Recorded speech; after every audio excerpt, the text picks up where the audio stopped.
Özbek, Türkmen, Uygur, Tatar, Azer bir boydur. Kara, Kalpak, Kırgız, Kazak bunlar bir soydur. Özbek, Türkmen... На настоящий момент аккредитацию прошли более 17 500 наблюдателей. На каждом из избирательных участков в стране в день выборов будут находиться по 3 наблюдателя. Об этом журналистам заявил председатель Центральной избирательной комиссии Мязагир Панахов. Глава Центра избиркома также отметил, что во время выборов будут приложены усилия для того, чтобы международные наблюдатели посетили участки на освобожденных территориях и могли воочию увидеть созданные там условия для голосования. Мязагир Панахов напомнил, что на освобожденных территориях создано 26 избирательных участков, которые оснащены всем необходимым.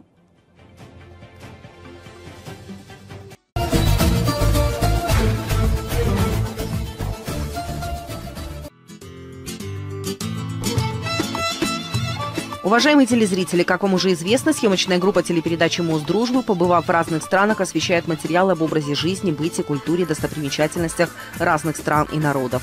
В этот раз мы предоставим вам возможность ознакомиться с видеоматериалами, которые подготовила наша съемочная группа с Северного Кипра. Напоминаем, что в прошлой программе вы познакомились с турецким городом Кахраман-Марашем, а в следующей передаче вы с нашей помощью совершите небольшое путешествие в город Инегел турецкой провинции Бурса.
Население Турецкой республики Северного Кипра составляет более 400 тысяч человек. Подавляющее большинство населения – этнические турки, представляющие две общины. Местные турки-киприоты – около 1/3, и анатолийские турки, переселенцы из Турции – 2/3.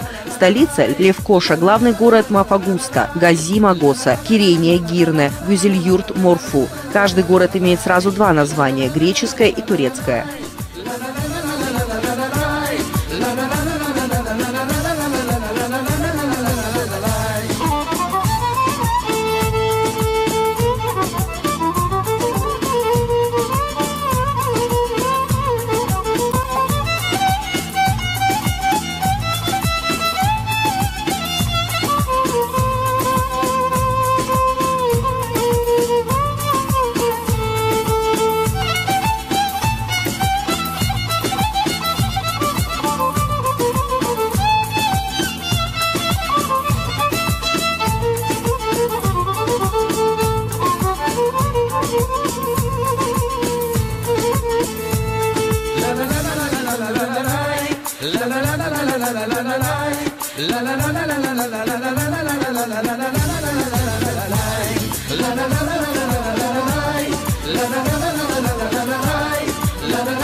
Прямые авиарейсы в единственный аэропорт Северного Кипра Эрджан выполняются только с территории Турции – Стамбула, Анкары, Анталии, Измира и Аданы. Их регулярно осуществляют местные авиакомпании Turkish Airlines, Atlas Jet, Pegasus и Anadolu Jet. Время в пути около часа. От аэропорта до столицы Северного Кипра полчаса езды, а до Фамагусты и Кирении около 40 минут.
Климат Кипра средиземноморский, умеренный, с сухим, жарким летом и довольно теплой зимой. Летняя жара продолжается с середины мая до середины октября, когда температура может подниматься до плюс 35. В тени, впрочем, благодаря умеренной влажности жара переносится легко.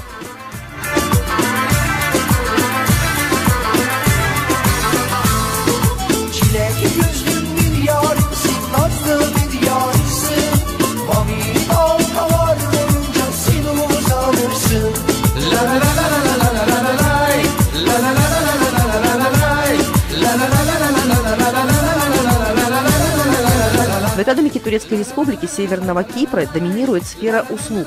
Существует также сельское хозяйство и легкая промышленность.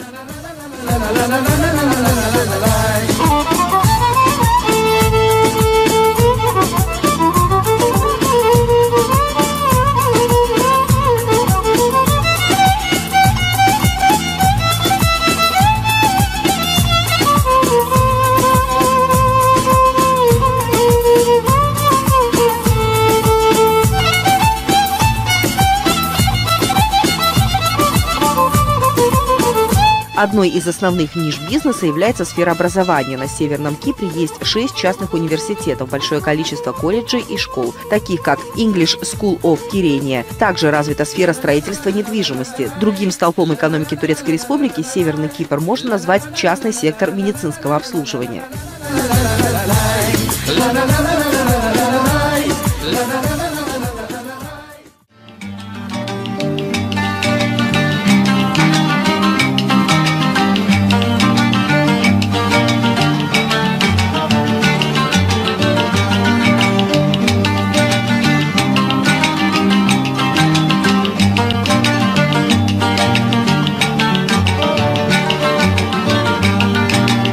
Затем мы встретились с вице-премьером, министром иностранных дел Северного Кипра Озаром Озарсаем.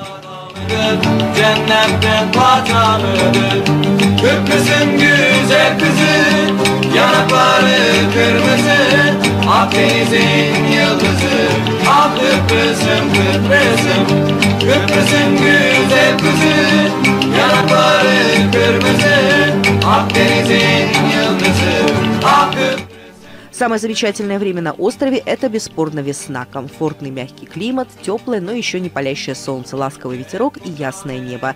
Именно весной устраиваются все возможные городские и университетские фестивали и мероприятия. Так город оживает после зимних остолбенения и апатии, переключаясь на летний сезон и активный режим.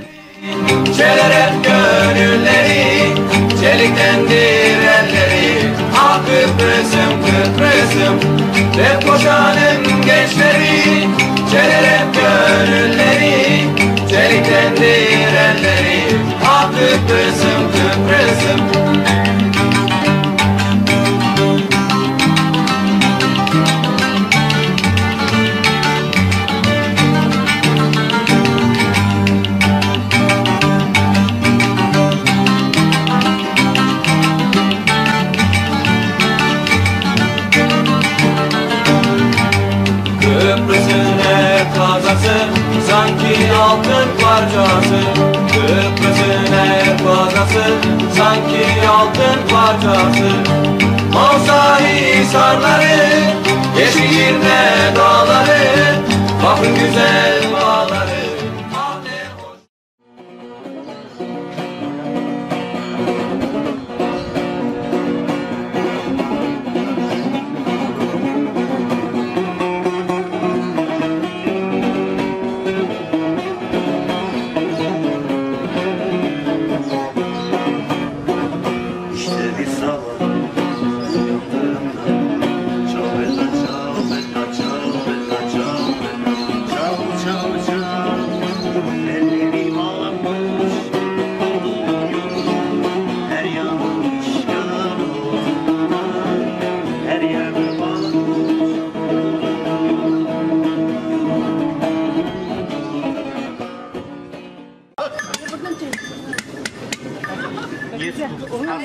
Kommer bitte, kleiner kommer bitte.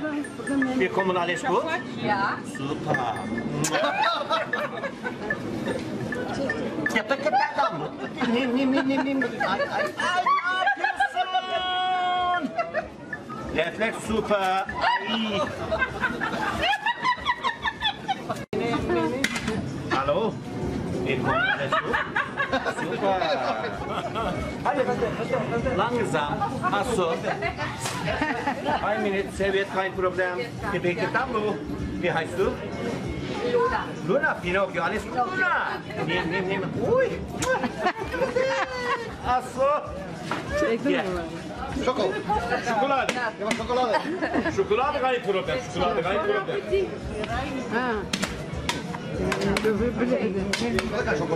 Schokolade, White Schokolade. Nicht White Schokolade. White Schokolade.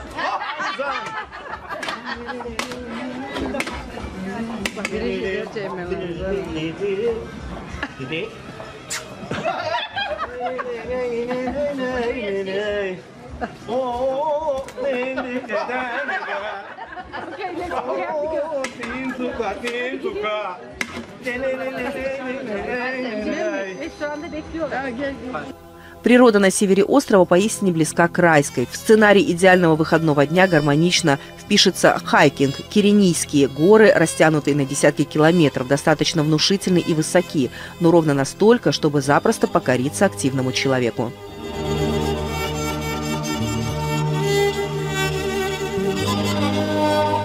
Семидесятилетнее виноградное дерево в Северном Кипре вошло в книгу рекордов Гиннеса.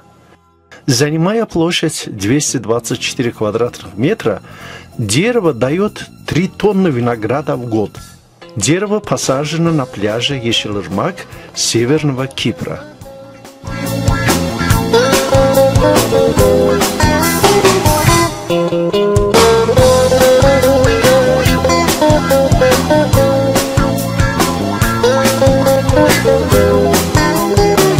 Kara gözlüm sevdalanmış, kime dedim yar sana dedi. Sabaha dek uyumamış, niye dedim. На некоторых вершинах расположились руины таких средневековых замков, как Сен-Хиларион, Буфавенто и Кантара. Когда-то эти крепости служили наблюдательными постами, откуда можно было заведомо издалека заметить вражеское наступление и оповестить об этом главную городскую цитадель, которая по сей день находится в центре Кирении и зовется Киренийской. Сегодня к ней можно прогуляться через живописный старый причал, облепленный уютными ресторанами.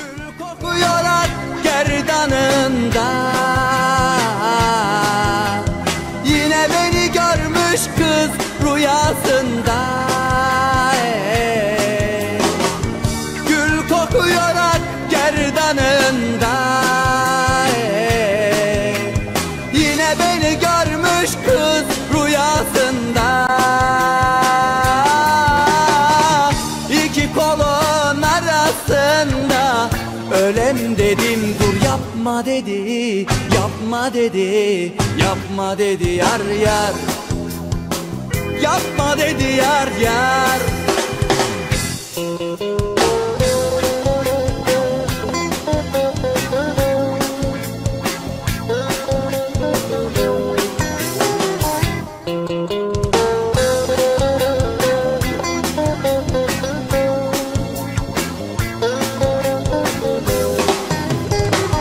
Dünya Dünyanın bir sonu var, iyisi var, var kötüsü var.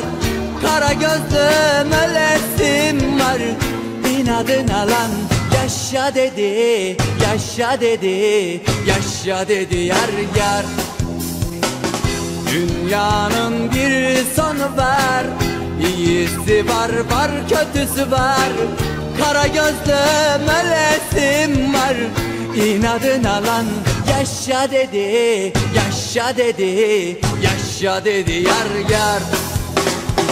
Yaşa dedi yar yar. Yaşa dedi yar yar. Yaşa dedi yar yar.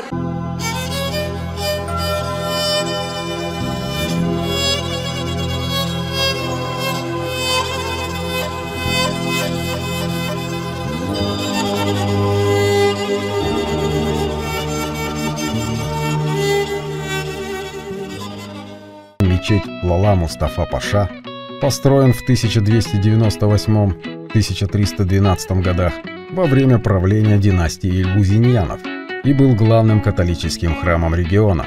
Именно в этом храме проходило венчание монархов на Иерусалимский престол.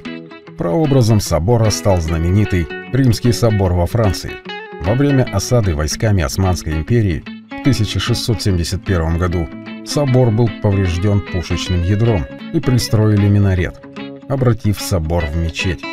В 1974 году мечеть получила имя турецкого полководца, командовавшего войсками во время осады Фамагусты в 1570-1571 годах – Лала Мустафа Паша.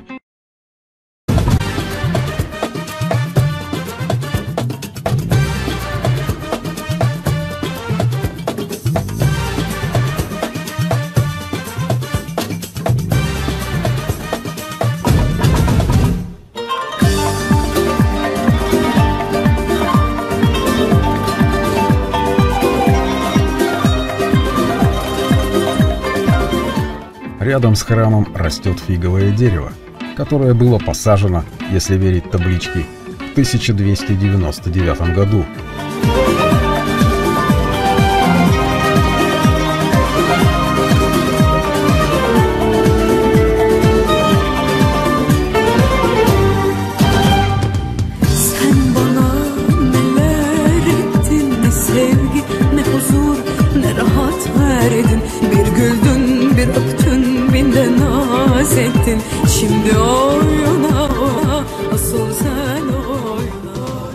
Туристы полюбили отдых на Северном Кипре за то, что для въезда в страну виза не требуется. Северная часть Кипра ясно понимает ценность туризма. По сути, это одна из главных статей дохода страны, поэтому условия для путешествия по этой части острова ничем не отличаются от сервисов Турции и Греции. А по доброжелательности и приветливости турки-киприоты даже превосходят южан.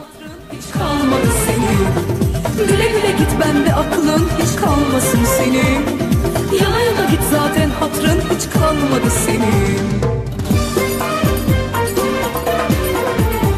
Sıra bende bu son veda. Kendin çal, kendin oyna. Gelmem artık bu oyuna. Kendin çal, kendin oyna. Наиболее популярны у туристов такие города Северного Кипра, как Кирения, Фамагуста и Дипкарпас. Причем количество туристов из Европы и Израиля в этих городах значительно превышает количество россиян.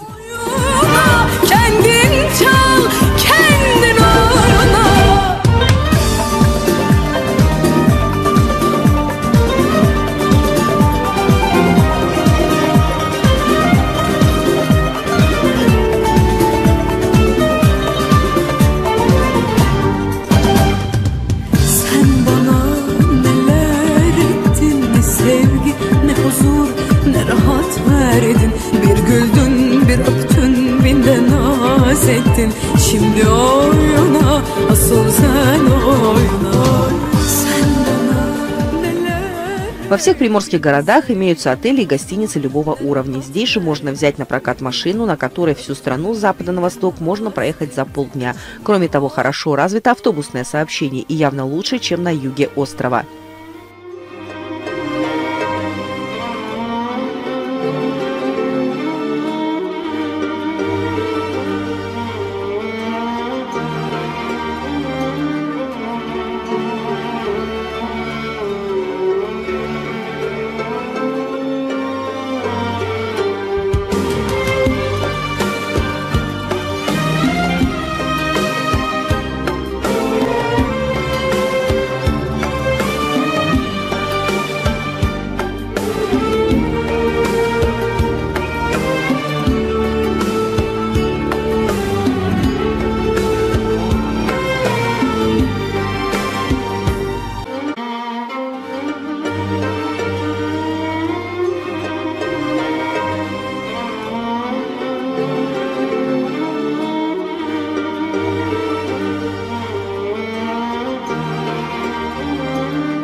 кампусе Восточного университета Северного Кипра находится Музей классических автомобилей мира. Он был основан в 2007 году. В музее представляется более 140 автомобилей. Самой старой моделью является Crest Mobile 1899 года. Этот автомобиль считается уникальным в мире. Музей классических автомобилей первый и единственный в Северном Кипре.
Кухня Северного Кипра – смешение турецких, греческих, кипрских, ближневосточных и среднеземноморских кулинарных традиций. Как следствие, морепродукты и рыбу здесь готовят десятками способов, равно как и кебабы с мезе, холодными или горячими закусками. А о сладостях, понятно, и говорить нечего. Популярные блюда – ближневосточные холодные закуски – хумус и джаджик, малихия, куб-кебаб или клевтика турецкий köfte и долма, знаменитые домашние сладкие кипрские пресервы – маджун.